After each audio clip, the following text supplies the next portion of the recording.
यदि आपके बाल बहुत झड़ रहे हैं तो सावधान हो जाइए, आपको कैल्शियम की कमी हो सकती है, जिसकी कमी के कारण भारत की 70% जनता आज जूझ रही है।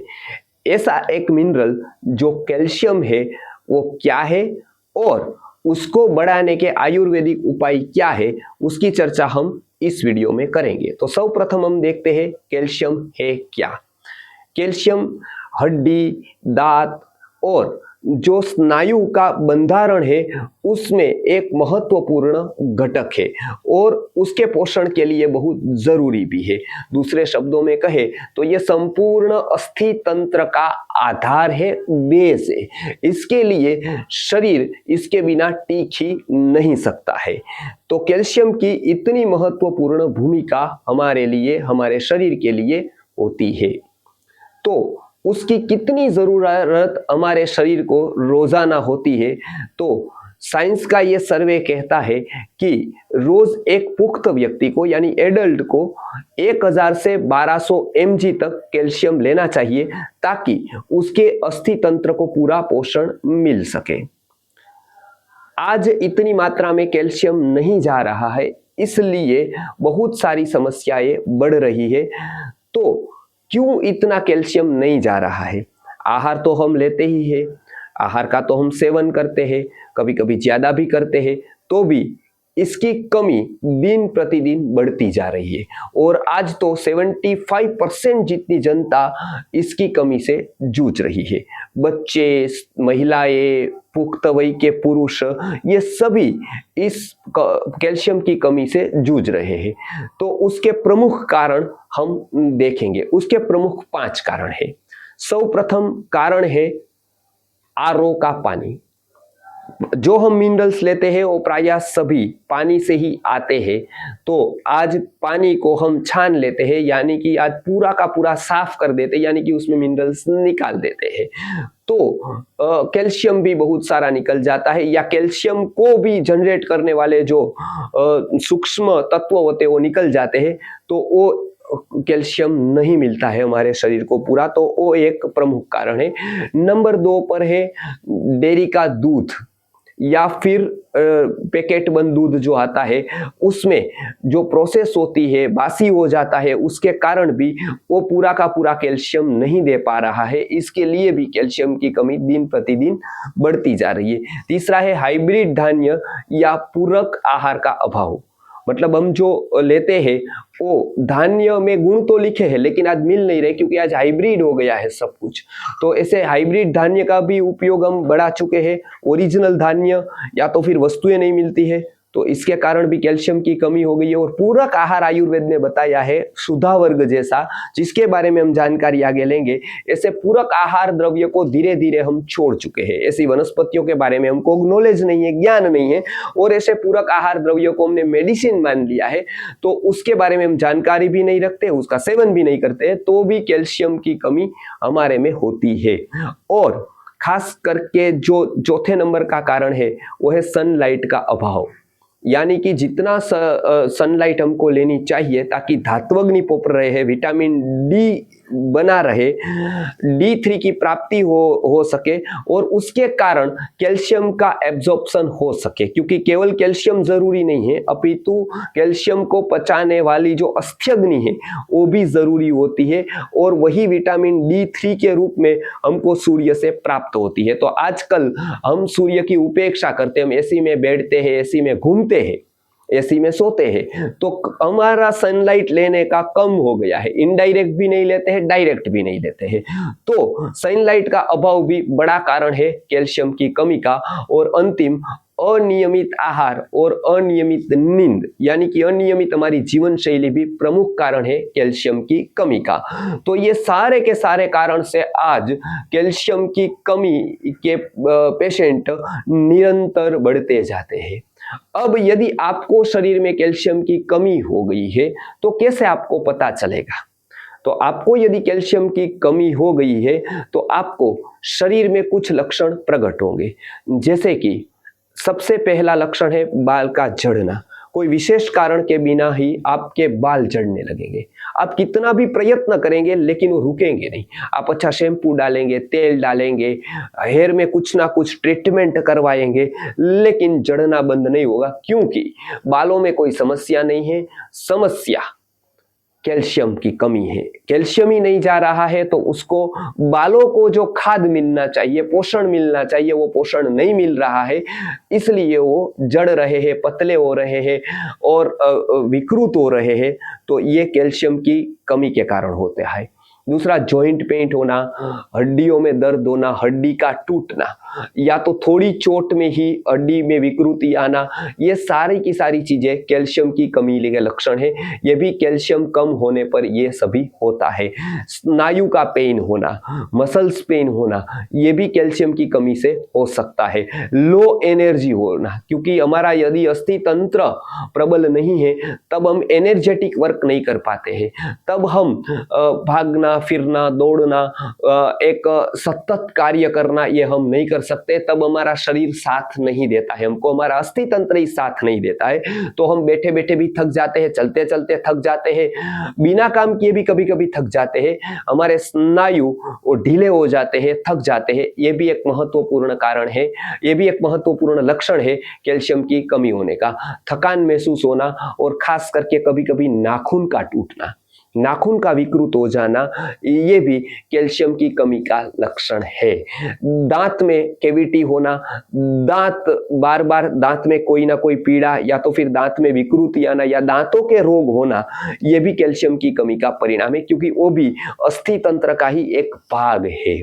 तो ये आयुर्वेद में बताया गया है कि कैल्शियम की कमी होने से बाल, नाखून, दांत, हड्डियां, स्नायु, ये सब में पोषण न मिलने के कारण ये पूरा का पूरा तंत्र ही वीक हो जाता है, पूरा का पूरा तंत्र ही एनर्जी बिना का हो जाता है, इसलिए बहुत सारे रोग हो सकते हैं।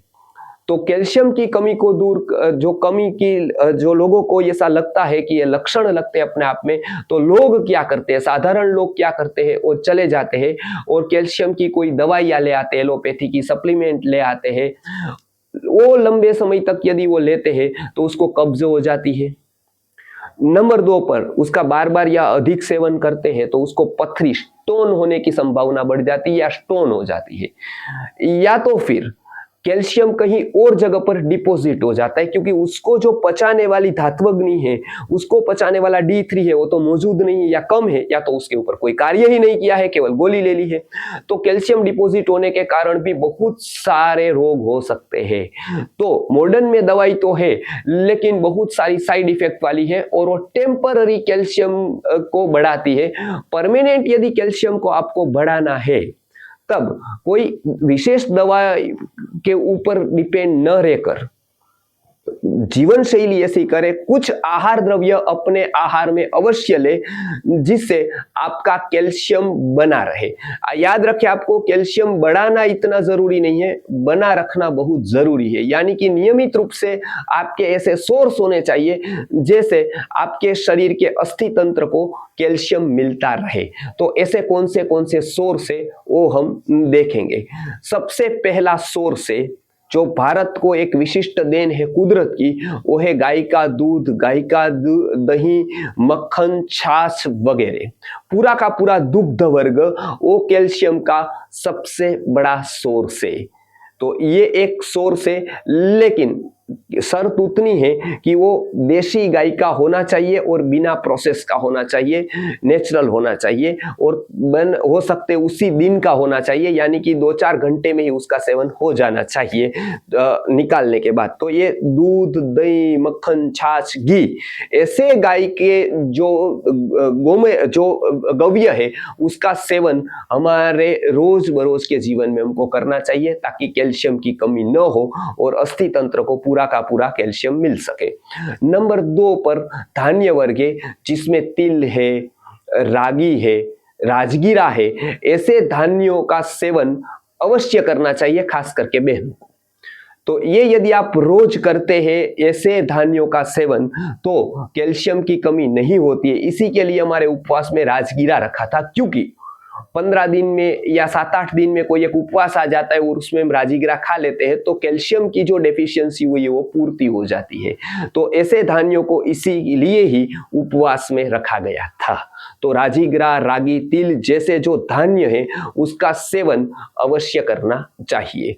नंबर 3 पर छुआरा, काजू, बादाम जैसे सूखे मेवे का व्यवस्थित रूप से उसके नियम जानकर योग्य ऋतु में, योग्य अवस्था में, योग्य काल में सेवन करना चाहिए। उसके नियम के वीडियोस भी हमारे चैनल पर है, वो भी आप देख लीजिएगा। तो छुआरा, काजू, बादाम जैसा जो सूखा मेवा है वो भी लेना चाहिए। अब आगे कुछ ऐसे सप्लीमेंट्स है जो कुदरती रूप से ही उपलब्ध है जिसका हम उपयोग नहीं करते हैं, वो भी हमको करना चाहिए। जैसे बबूल का गोंद, कुलत्थी जैसे धान्य, जैसे कि बबूल का गोंद है उसमें भी बहुत सारा कैल्शियम है लेकिन हम उपयोग नहीं करते हैं। हरा नीम है उसमें बहुत सारा कैल्शियम है, हम उपयोग नहीं करते हैं। कुलत्थी का धान्य उसमें भी कैल्शियम है, हम उपयोग नहीं करते हैं, तो उसका उपयोग प्रॉपर करना चाहिए। आगे जाकर आप पूछेंगे कि चूना नहीं आया, हम तो बार बार चूना ही सुनते हैं सब जगह पर। तो आयुर्वेद ने चूना तो बताया है लेकिन चूना एक प्रकार का आग का खेल है। चूना लेना मतलब चूना लेने की कुछ शर्तें हैं, कुछ नियम है, उसको जाने बिना यदि चूना लिया तो चूना लाभ से ज्यादा नुकसान करता है। इसके लिए चूना मैंने अभी नहीं कहा, लेकिन चूना भी लेना है तो प्रॉपर शुद्ध किया हुआ, जिसको फोड़ा हुआ, प्रॉपर औषधि से फोड़ा हुआ, शुद्ध किया हुआ, वो भी थोड़ा, वो भी पानी में बराबर घुलकर, और वो भी गर्मी की ऋतु में नहीं, बाकी की ऋतु में, वो भी पूरे पानी के साथ। इतने सारे नियम चूने लेने के हैं। तो हम वो सजेस्ट चूना कम करते हैं, लेकिन उसके स्थान पर आयुर्वेद में मोती का चूना बताया है। मोती का चूना नहीं, पूरा का पूरा सुधा वर्ग बताया है, क्योंकि आयुर्वेद कैल्शियम का एक देने वाला पूरा वर्ग बताता है जो खनिज से आता है, वनस्पति से नहीं। वो तुरंत ही अस्थि तंत्र को प्रबल करता है, तुरंत ही कैल्शियम को बढ़ाता है। ऐसा एक वर्ग है जिसको सुधा वर्ग कहा गया है। उसमें क्या क्या होता है, इसमें विभिन्न प्रकार के अलग अलग खनिज और पत्थर होते हैं। आप याद रखिए, आयुर्वेद में उस जमाने के ऋषि मुनियों ने अस्थि तंत्र की कठिनाई देखी और उसकी कठिनाई को बढ़ाने वाले, समान गुण वाले ऐसे पत्थर देखे जो ये हड्डियों की तरह ही सफेद थे, ये हड्डियों की तरह ही उसमें तत्व पाए जाते थे, ये हड्डियों के गुण ही उसमें पाए जाते थे। ऐसे पत्थर के रूप में कुदरत ने ऐसी व्यवस्था की थी कि वो कहीं कहीं बहुत बड़े बड़े पर्वतों पर मौजूद थे, जो कठिन थे, जिसमें ऐसे गुण थे जो हमारे अस्थि तंत्र को प्रबल करे, कैल्शियम को बढ़ाए। तो ऐसी गोदंती एक पत्थर एक प्रकार का आता है, संग जराहत करके एक पत्थर आता है। इस प्रकार के विभिन्न प्रकार के खनिज और पत्थर आयुर्वेद ने बताए हैं जो कैल्शियम की पूर्ति आज भी करते हैं, एलोपैथी दवाई से भी स्पीड से करते हैं और किसी भी प्रकार के नुकसान के बिना करते हैं, क्योंकि उसमें इस प्रकार की प्रोसेस होती है जो उसके दोष निकल जाते हैं। तो ऐसे एक विशिष्ट पत्थर, एक विशिष्ट खनिजों का संयोजन करके, मोती का चूनों को संयोजन करके, सिंपल चूना नहीं, मोती का चूना, पूरा सुधा वर्ग और मोती के चूने से संयोजन से एक कैल्शियम ड्रॉप्स बनता है। वो यदि ड्रॉप्स सुबह 3 से 5 ड्रॉप और शाम को 3 से 5 ड्रॉप लिया जाए तो शरीर में कैल्शियम की पूर्ति हो जाती है, किसी भी प्रकार की साइड इफेक्ट नहीं होती है, कैल्शियम डिपॉजिट नहीं होता है क्योंकि वो पचने वाला कैल्शियम होता है। इसके लिए यदि ज्यादा हुआ तो वो निकल जाता है, डिपॉजिट नहीं होता है।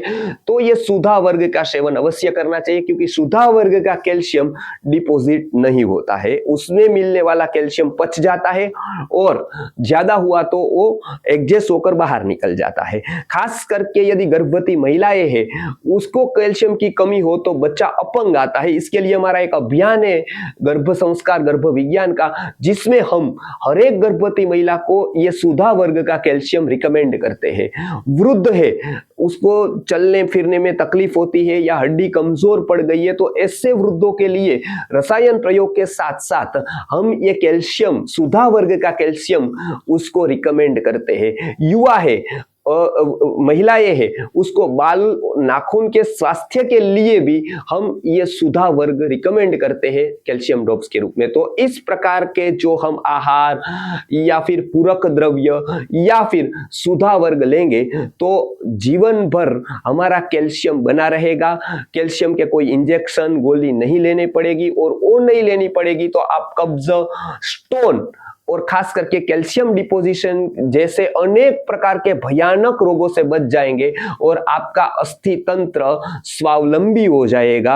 आपके अस्थि तंत्र की कोई तकलीफ या आपके अस्थि तंत्र की कोई परवाह आपको नहीं करनी पड़ेगी, उसका पूरा का पूरा कार्य ऑटोमेटेड हो जाएगा। इतना महत्वपूर्ण कैल्शियम का रोल है जो हमारे आयुर्वेद के पास आज भी सक्षमता से उपलब्ध है। बस जरूर है उसका ज्ञान लेने की और उसका उपयोग करने की। नमस्कार।